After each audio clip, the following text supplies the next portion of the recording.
down the lane before it made its big break into the pocket.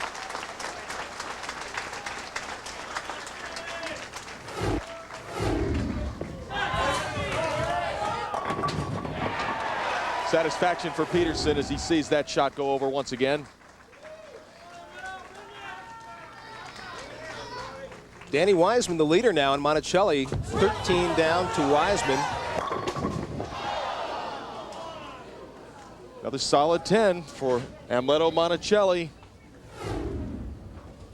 There goes the 6 pin right around the bottom of the 10. Monacelli's reaction, the eyes are looking.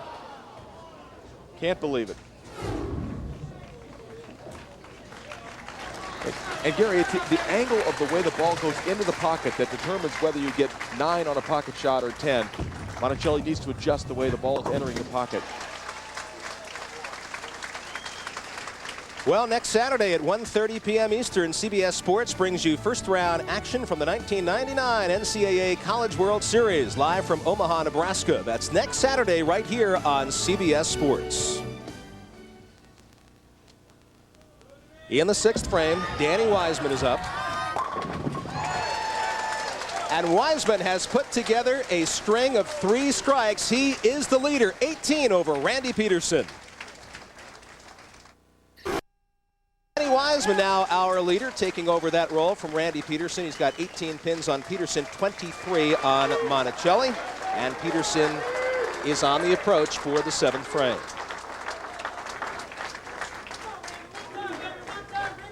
Gary, you can cut 10 pins off his sleeve with a strike here on lane 55.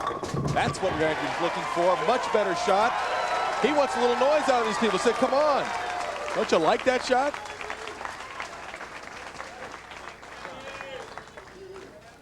Pedersen's certainly one of the more animated players on the tour. Amleto gets worked up. Monacelli every now and then as well. He is bowling in the 7th frame, and he is trailing in the shootout round, not only to Danny-Wiseman, but also to Randy-Pedersen.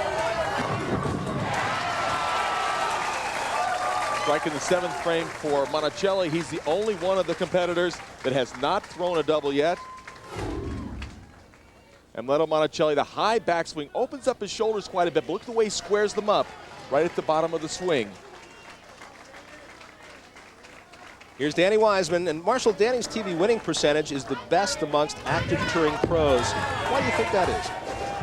Well, as he leaves a 4 pin on lane 55, the reason he's able to do so good on television is he has a good down the lane trajectory. He doesn't throw a big hook. This ball comes in just ever so slightly high, leaving the 4 pin. Terrible. Yeah, he said it.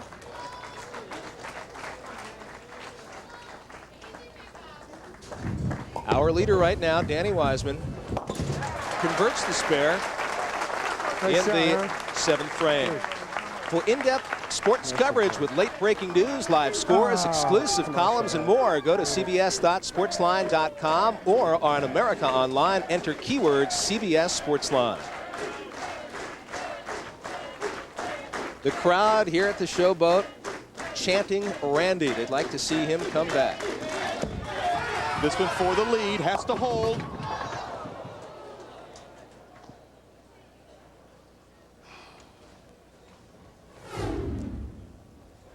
Virtually the same shot that Randy threw in the 4th frame. He snatched on that ball a little bit, just caught it early.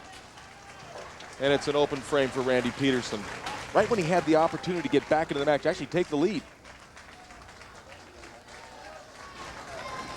Monacelli having a respectable year in 1999. Had some problems earlier on, has corrected those, some physical problems, sciatic nerve. Hurt his shoulder, but he is bowling well again.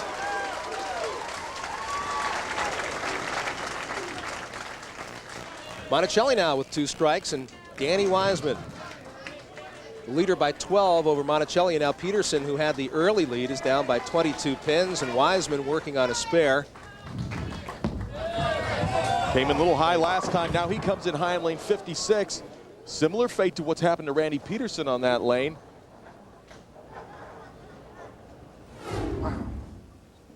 This ball left off his hand, does not get the direction down the lane. 3, 6, 10 remain. and a spare that has many ways to miss it. Very difficult spare. Needs to get the ball in between the 3 and the 6 pin.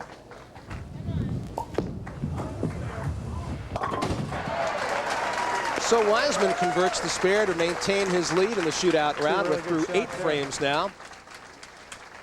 And Wiseman is up by only 9 pins over Monacelli, who's working on a couple of strikes, and Randy-Pedersen down by 19. Pedersen with the chance, if he strikes here in the 9th and out in the 10th, can shoot 217. There's the first part of it. And he has to finish on that bad lane, on the lane 56, the one who's given him trouble. 2 wide open splits for Pedersen. He'll return to that lane one more time. Now Monacelli, his high game this week, 285. Bowled consistently throughout this year's Showboat Invitational. Monacelli certainly in the driver's seat, especially if he can strike here. That ball's very wide, but coming back, 10 pins down. First time in the match, Monacelli takes the lead. Look how much the ball hooks over the 9 board. It's all the way out to 1, Gary, but it's coming back strong, and the 10 pin is taken care of.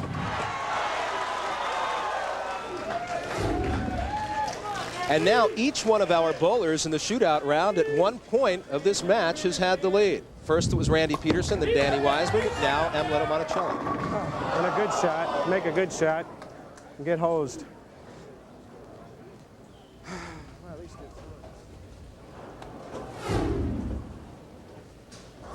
There's our friend, the ringing 10 pin, certainly not Danny-Wiseman's friend right now.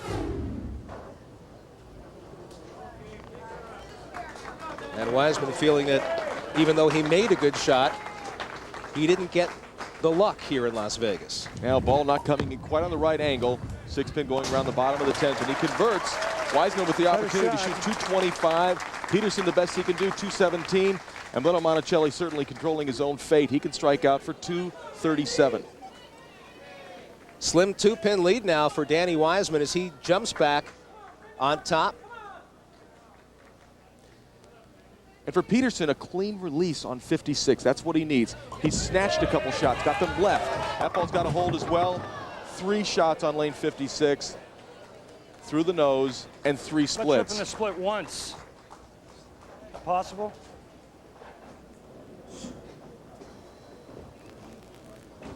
Randy's got to feel a little unlucky right now. 3 balls through the nose, 3 splits. You'd think you might break down one of them. Not to be for Pedersen. Hey. Finish. Randy-Pedersen having problems on lane 56. Has finished out with a 185. And for Monacelli, strike on the first ball, 9 spare. That'd be 226. That would shut out Wiseman. Can he get the first one? Ringing 10 almost gets a messenger coming back. Boy, we've seen a lot of ringing 10s on that lane 55. Wants to get the ball over the second arrow. Ball actually a little inside the target, but it's making the move back. But there's the 10 pin. 6 pin around the bottom of it. We talk about the proper angle going into the pocket. It has to do with getting the good break point. The ball has to start breaking earlier on these lanes in order to carry. He makes the 10 pin, but boy, just barely.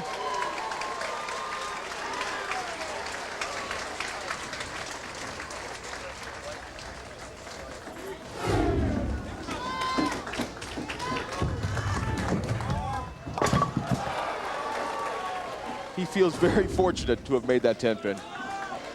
Well, as you said, Marshall, he needed a strike and a spare. Did not pick up the strike. His first shot in the 10th frame and did not shut out Danny-Wiseman. If he strikes on this ball, he'll force Wiseman to get 2 strikes in the 10th. If he gets 9, we could have a tie.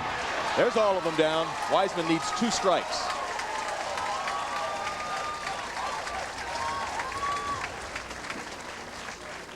Danny-Wiseman, 2 strikes and 2 pins for the victory in the shootout round of this year's Showboat.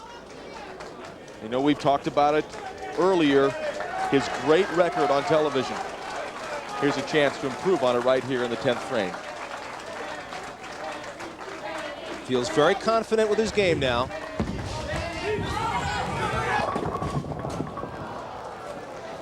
And Amleto-Monacelli will be our winner in the shootout round. CBS Sports coverage of the 1999 Showboat Invitational will continue after this message and a word from your local station.